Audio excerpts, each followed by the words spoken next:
slide គេចង់និយាយពីអ្វីបន្ទាប់ពីយើងបានធ្វើការកំណត់នៅការដាក់ពន្លឺតាម option ផ្សេងៗឥឡូវនេះគេឲ្យយើងធ្វើលំហាត់អនុវត្តមួយជំហានទី1គេឲ្យយើងបង្កើត select សម្រាប់ការ design អញ្ចឹងអ្នកនរគ្នាចុច Ctrl N ឬក៏ចុច file ទៅពាក្យ new ហើយកំណត់តម្លៃក្នុងប្រអប់ក្រហមនេះដូចគ្នាណាមាន 1260 និង 72 ຂະຫນាត់គិតជា pixel អញ្ចឹងចាប់ផ្ដើមទាំងអស់គ្នាតោះ Ctrl N ឬក៏ file ជា new នេះទេមាន shortcut Photoshop ភាគច្រើនគឺមាន shortcut បាទនេះតម្លៃយើងវាចូលហើយណាហើយចុច OK មកនេះតម្លៃទំហំរបស់វាពិនិត្យកន្លែងនេះកុំឲ្យខុសណាអាខ្លះកើដល់ទំហំធំពេកធ្វើឲ្យម៉ាស៊ីនគាំងអញ្ចឹងយើងចុច OK មកហើយយើងអីគេដោះសារបាទតោះយើងមក slide បន្ទាប់តើ slide គេចង់បានអី slide បន្ទាប់គេឲ្យយើងចូលពណ៌កន្លែង foreground ហើយនឹង background ហ្នឹងយក00ហើយបន្ទាប់មកយក pen ប្រភេទ 2 បន្ទាប់មកចាក់ពណ៌អញ្ចឹង3 slide នេះខ្ញុំធ្វើឲ្យមើលតែម្ដងបាទ Photoshop នេះ default របស់វាណាយើងចុចកន្លែងហ្នឹងមកនេះ00ស្រាប់យើងវាយលេខបើករណីចេញមកចេះអត់មាន0ទេអញ្ចឹងប្រអត់យើងយកកន្លែងនេះ00មកហើយអូខេបាទតោះមកគេឲ្យគេយក pen បាប់ cat 2នេះ pen បាប់ cat 2យើងរៀនមុនហើយយើងចាក់វាចុចលើនេះមកវាពណ៌ខ្មៅអាណាតោះមក slide បន្ទាប់បានពណ៌ខ្មៅគេឲ្យធ្វើទៀតគេឲ្យយើងយករូប sky ហើយយកមកដាក់លើហ្នឹងសរសេរពាក្យថា sky ដែលប្រើ move to តោះអញ្ចឹងយើងចូល file open យើងស្វែងរករូបណានៅក្នុងកុំព្យូទ័ររបស់យើងរបស់ខ្ញុំដាក់ក្នុង image អញ្ចឹង sky open ហើយបន្ទាប់មកគេឲ្យយើងយក move to នេះ move to មើលតាន់នេះ move to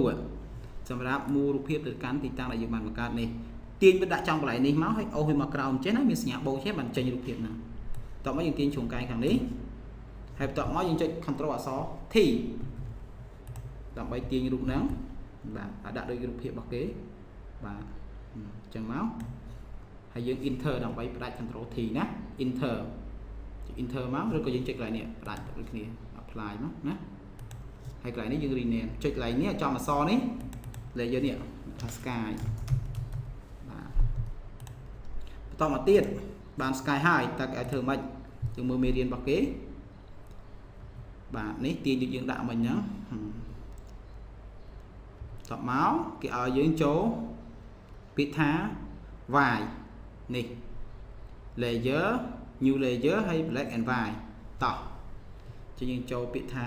ចូល layer sky ហើយ layer new layer ហើយ black and white តោះចូល layer sky ចូលពាក្យ layer new layer black and white នេះមើលតាន់បាទហើយយើងអូខេយើងអាចសរសេរក៏បានយើងមិនសរសេរក៏បានតបមកគេឲ្យធ្វើអីទៀតយើងមើលតម្លៃក្នុងនេះមានឲ្យយើងបញ្ចូលលេខក្នុងនេះមាន9 60 + 22អញ្ចឹងសុំមើលហើយនឹងវាចូលទាំងអស់គ្នា9 60 +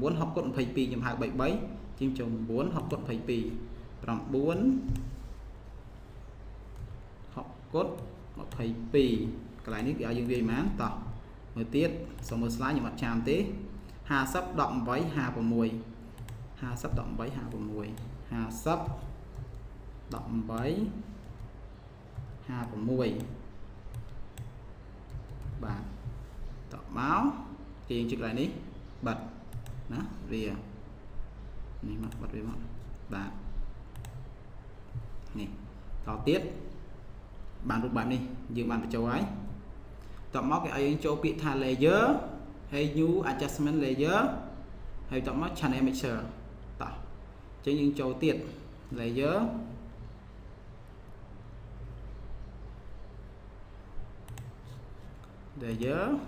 new layer តោះពាក្យថានេះ channel mixer ណាចុចកន្លែងហ្នឹងមកនេះយើងបានកន្លែងនេះមួយទៀតអូខេសុំមួយតម្លៃលេខដូចខ្ញុំនិយាយអញ្ចឹងនេះ channel mixer តើឲ្យយើងវាយលេខបានអញ្ចឹងថៃកន្លែងនេះថៃកន្លែងហ្នឹងហើយយកពាក្យថាបូក5បូក14 47អញ្ចឹងយើងចាំបូក5បូក14 47ថៃកន្លែងនេះមកបូក4បូក15កន្លែងនេះ47គឺ47ហើយឲ្យទៀតខ្ញុំអត់ចាំទេគឺដក3តោះមកយើងចុចបិទ